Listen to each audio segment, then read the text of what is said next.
So here we go. How to avoid overwhelm and burnout in practice. This is actually, I was actually a CA for 8 years and hey guys, good to see you on Instagram Live. So I was actually a CA for 8 years and a business consultant for 2 years in $1 million practices. So I actually know this firsthand, what it's like to be in a really busy practice, be a doctor, not necessarily be a doctor, but help the doctor run their business and see sometimes the overwhelm and the busyness that goes on as a doctor. And you have to be a healer and a doctor and be the CEO, and you're wearing all these hats, right? So overwhelm can happen. So I actually have 3 tips that I want to give you today on how to avoid overwhelm and frustration in your practice. And the first one is get a mentor. Okay, get a mentor or have a mastermind with people who have done it successfully, because people that have done it successfully, oftentimes they go through the same process as you and they figure out how to do it. And so have a mentor, have somebody to show you how to do it. All great minds, or iron sharpens iron is another term Dr. Josh Axe would talk to me about in our mastermind that we're doing. But iron sharpens iron. So as you are able to go in and mastermind with like-minded individuals, so you can get ideas. They say 2 brains together equals 3 brains. And so imagine if you are, around 3 or 4 potential mastermind people or a mentor, and you actually listen and implement what they say. That's the first thing you need to do. Get a mentor, join a mastermind. If you're not coaching with somebody already, look at different masterminds that you can join. We obviously have a great mastermind going on our practitioners, our health influencers group that are amazing. We have 10 different coaches in there. So that's a great place to start, is getting a mentor. The second thing you want to do is you want to increase your leadership skills, because most people go into the healing arts to be healers, right? And they don't understand, oh, I have to be a business owner, I have to be a CEO now, right? And so they don't understand some of those leadership business development things that they have to learn that they didn't learn in college.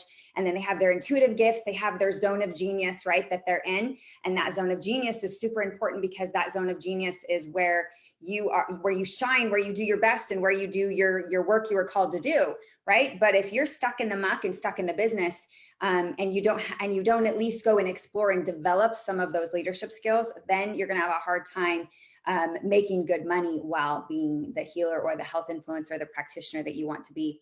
Okay.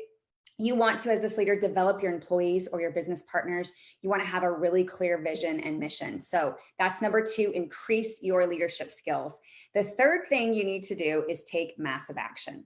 The reason why this is so important is because if you're sitting around and masterminding and you're developing your leadership skills, but you don't take action, you actually don't go out there and make the changes happen, then you're going to just sit there and stew and be stuck in your old patterns. So I recommend that you take massive action. And if you need to do some neuro repatterning or mental repatterning to do that, I recommend apps like Brain Tap. I recommend NLP, and I recommend, of course, essential oils to help repattern some of those neural pathways in the brain as you're creating new beliefs and new decisions, right? I like to call false beliefs limiting decisions, and I like to call empowered beliefs empowered decisions.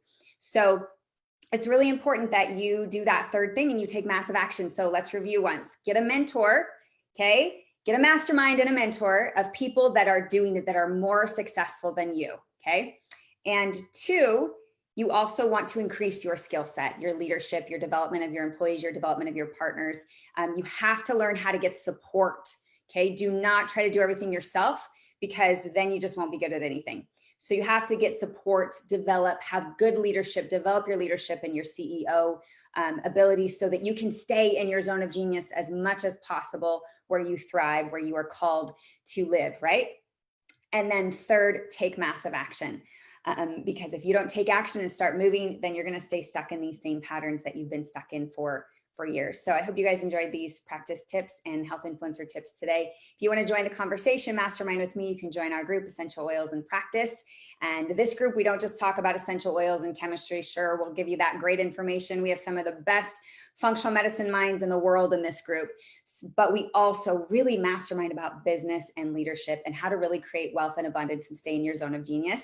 So please join me. Link is actually in my bio on Instagram, and it's in my bio on Facebook if you want to join me.